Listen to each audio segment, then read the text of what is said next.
Hi, I'm Natalie Otteson, and you're listening to the Mindset School for Soulful Entrepreneurs, episode number 10.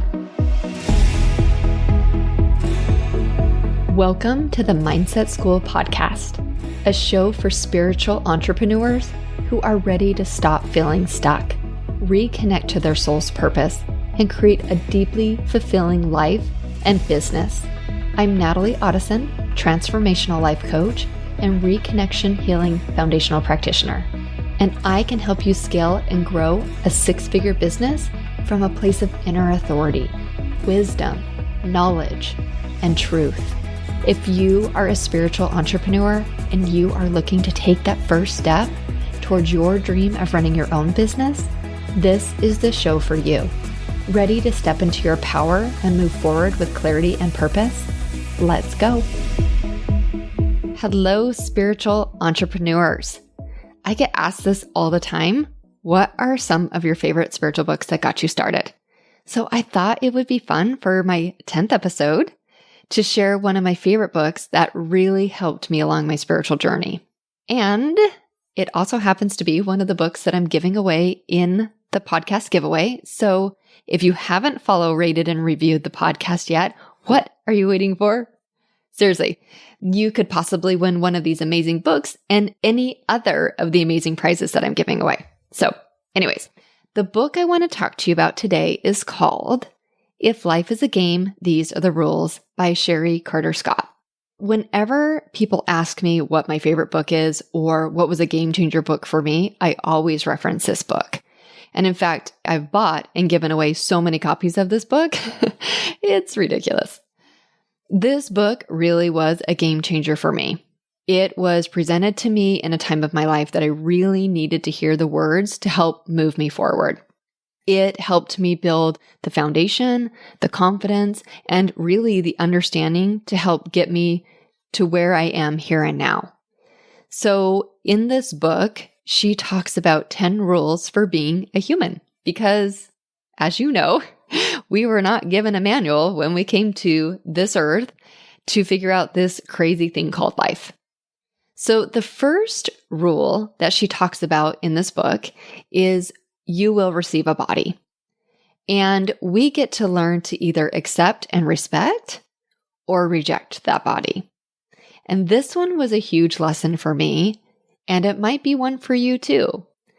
I didn't respect my body, and I didn't do what my body needed. I abused my body in all different ways, specifically with food and alcohol. I wouldn't consider myself an alcoholic, but I definitely was at the time abusing alcohol and over drinking to numb myself out and to keep myself from feeling feelings. We call that buffering in coaching. All of this was exacerbated by the trauma that I had experienced that I talked about in episode 7 and 8. My self-esteem and my self-image, it was completely in the toilet. When I read this book 20 plus years ago, I didn't like my body and I had body dysmorphia disorder, and I still do. When I looked in the mirror, I saw a monster. In fact, the monster that I saw, I don't know if you guys remember the movie The Labyrinth. I don't know if you remember the orange creatures with the long legs with the big head sitting on top of the legs. That's what I saw in the mirror. I had major distortions when it came to my hips and my legs. I was really tall. I am really tall, still am. And I just had this completely distorted view of what I saw in the mirror. I also believed that I needed things like plastic surgery in order to make me feel complete and whole.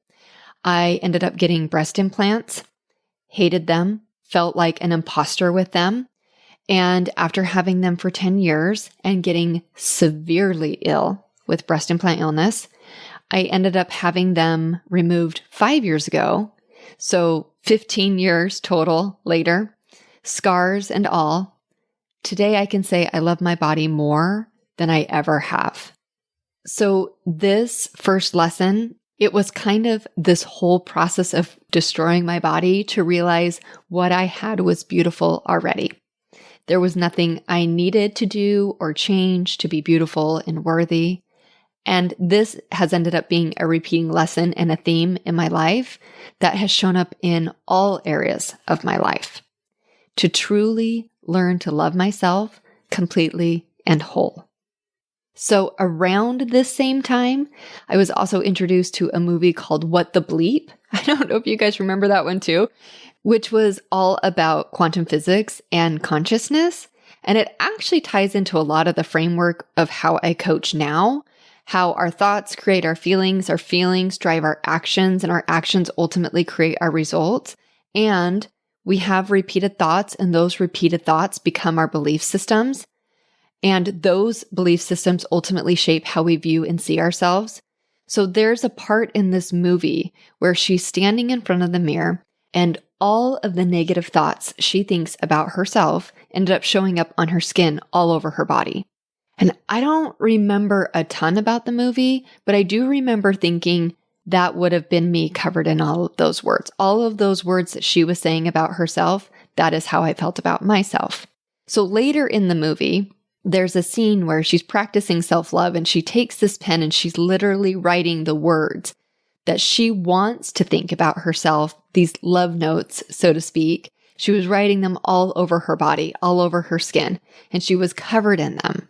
And then she ended up taking lotion. There was this part in there where she had lotion, and she was putting lotion on her legs and her arms and her body.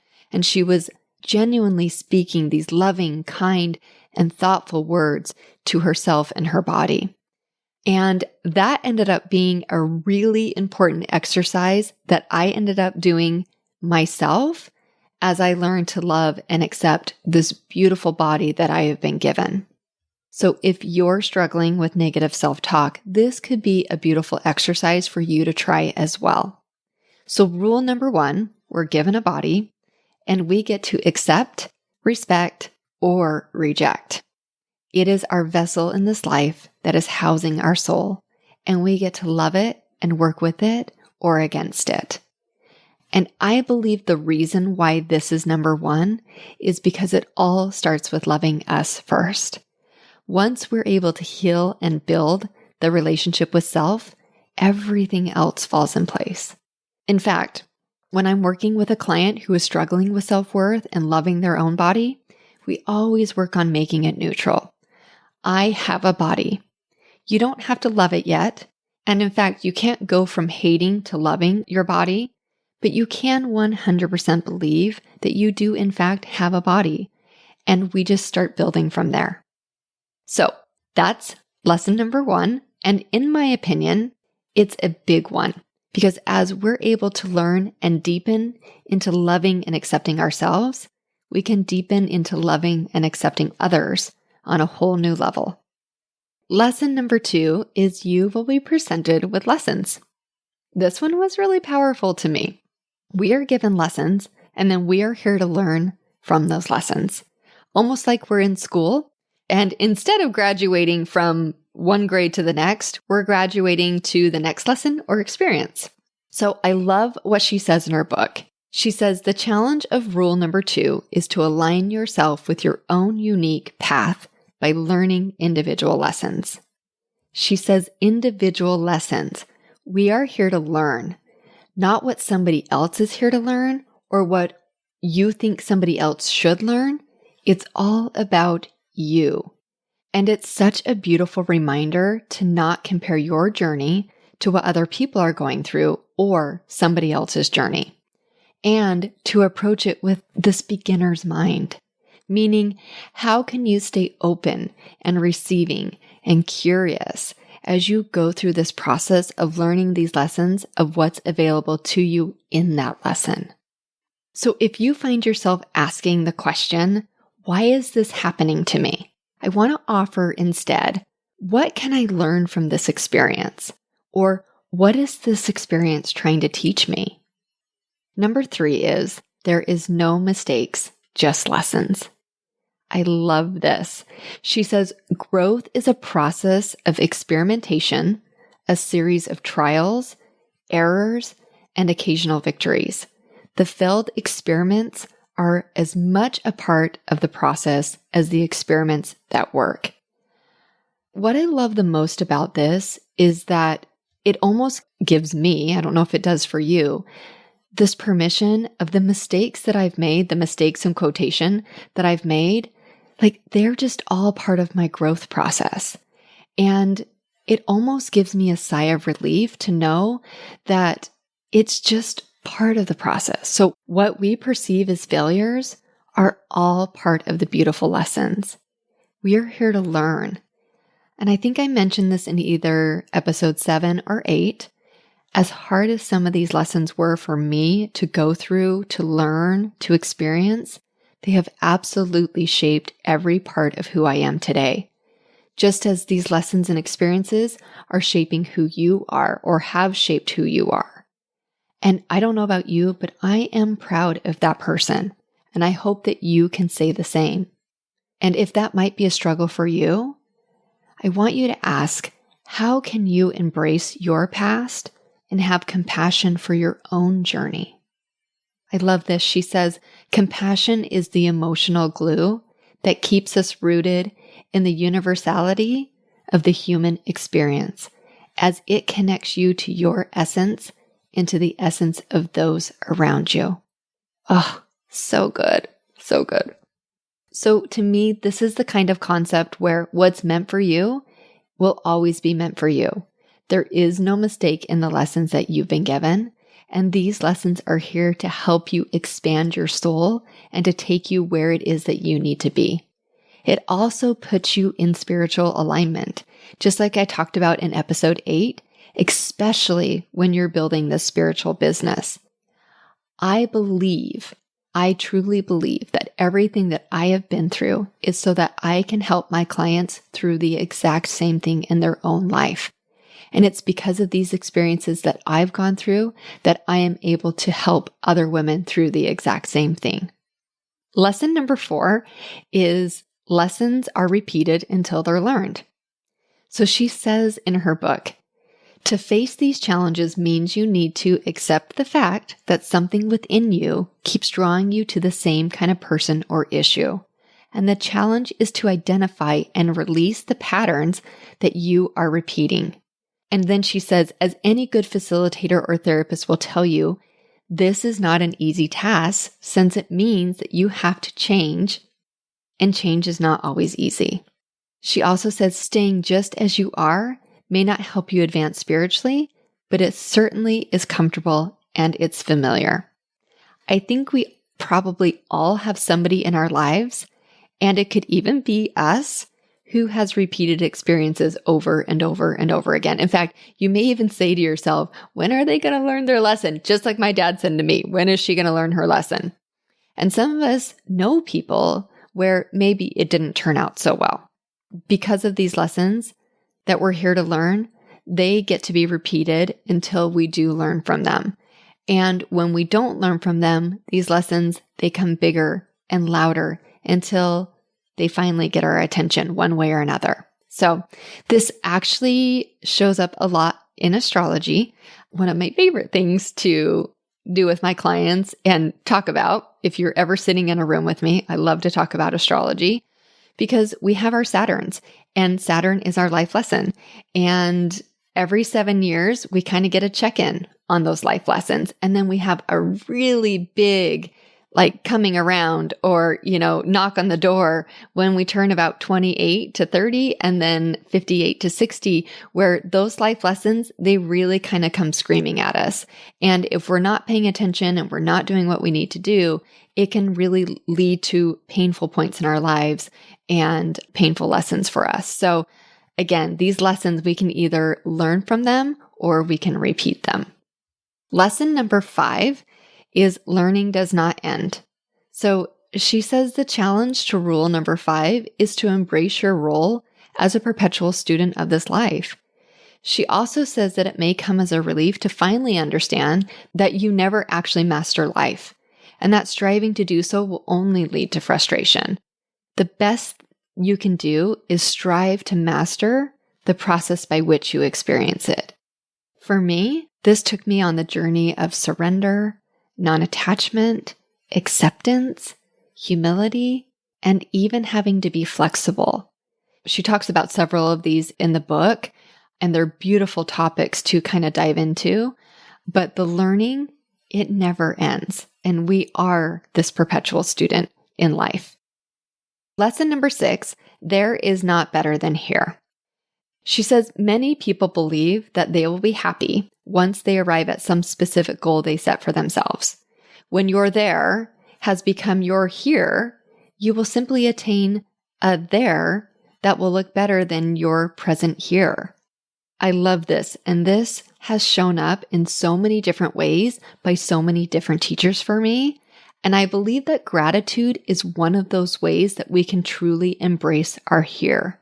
If we aren't practicing gratitude and we aren't looking at the things that we have right in front of us, we're always looking to grab the next thing.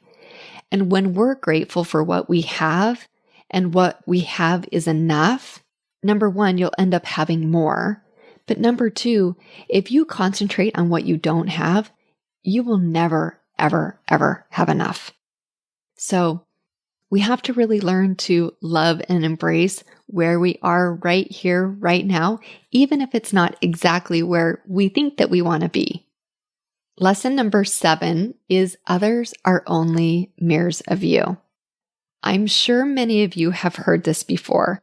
And actually, I remember my therapist back in the day said, the things that irritate us about others lead us to a greater understanding about ourselves. In fact, that was my motto for a really long time, and I put it on my fridge so that I could see it every single day. What I found was being irritated by other people is where I had the work to do on myself. And on the flip side, the light and the joy and the brilliance and the magnificence that we see in other people, that also exists inside of us, or else you wouldn't be able to see it and recognize it. So others are that mirror for us. And recognizing this can create so much clarity and healing. She says, clarity is the state of seeing clearly. You achieve clarity in those moments of startling insight when you're able to shift your perspective by viewing a situation in a new light. I'd like to think of clarity as the result of applying Windex to your soul. As you begin to view others as mirrors of yourself, it is as if you move into a new reality in which you experience life with astonishing crystal vision. So beautiful. I love that so much. Lesson number 8. What you make of your life is up to you. I've said this before, and I will say it again. No one is coming to save you. You are here to save yourself. And I think it's Dolores Cannon who says that you are the producer, the director, the actor, and the writer of your own drama. You are responsible for the life that you want to create. And I love it because she says in her book, when you begin to live your life, understanding that what you make of it is up to you, you are able to design it according to your authentic choices and desires. And you get to decide how you're going to show up and who you're going to be in this life. So I think that's so beautiful. I think that puts incredible responsibility back on ourselves, back onto our choices, the choices that we make or do not make, and how we want to show up in our everyday life. Lesson number 9, your answers lie inside of you. She says all of the answers you are looking for are already within your grasp. All you need to do is look inside, listen, and trust yourself. There is no outside source of wisdom that can give you the answer to any of your innermost questions. You alone are your wisest teacher. Deep inside, you already know all you need to know.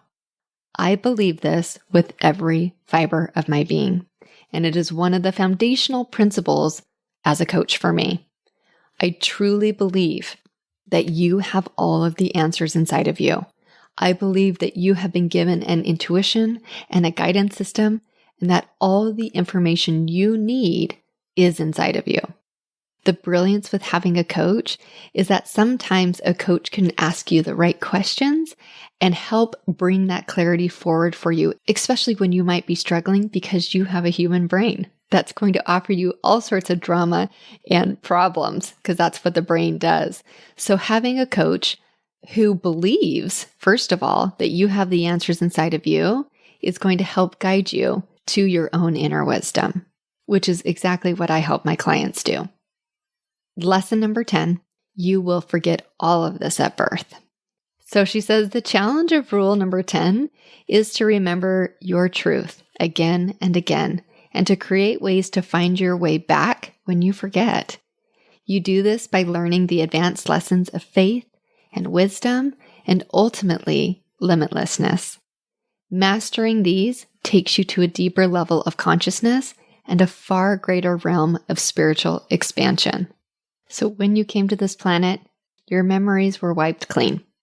And depending on what you believe, if you believe that we came here and it's one and done, or if you were raised in more of a Buddhist culture where you believe that we've reincarnated, we still forget why we came here. And I believe a big part of the process is remembering that you have all of the divinity and brilliance and wisdom and inner knowledge inside of you. And sometimes we get those inklings, those moments of ahas and familiarity and maybe even deja vu. But I do believe that we're here to remember all of this brilliance inside of us. We want to take all of this and encompass it in a way that brings your purpose and your passion forward so that you can create a life and a business that you ultimately desire. So I know I just barely scratched the surface of all of the goodness in this book. And if you can't wait to start reading it, I'll link the book in the show notes. So to recap this whole thing, we're given a body. You'll be presented with lessons. There are no mistakes, only lessons. Lessons are repeated until they're learned. Learning does not end. There is not better than here. Others are only mirrors. What you make your life is up to you. All of the answers lie inside of you. And you will forget all of this at birth. So, I hope you enjoyed this. This has been one of my favorite books. Again, it really created the foundation that really expanded my spirituality and really allowed me to start diving into different things and start opening my mind to different possibilities all the way around. And ultimately, and I'll talk about this later when I talk about another book that was one of my favorites, it ended up helping me see that this was something really small and it just expanded from there. So I would love to know your thoughts. If you read this book, it's a really quick, short read and just a magnificent book. It's, like I said, it's been one of my favorites. So I would love to know what you think about it if you end up reading it. And I will see you next week. All my love. To celebrate the launch of the show, I'm going to be giving away my favorite books, journals, planners, energy healing sessions, binaural meditation packs, coaching packages, and so much more. I'm going to be giving away 100 prizes for 100 reviews to the lucky listeners who follow, rate, and review the show. It doesn't have to be a 5-star review, although I sure hope you love the show. I want your honest feedback so I can create an amazing show that provides tons of value. If you've entered the podcast giveaway already, make sure that you left a review on Apple Podcasts so that you are eligible to win. Visit soulsistercoaching.com/podcast launch to learn more about the contest and how to enter.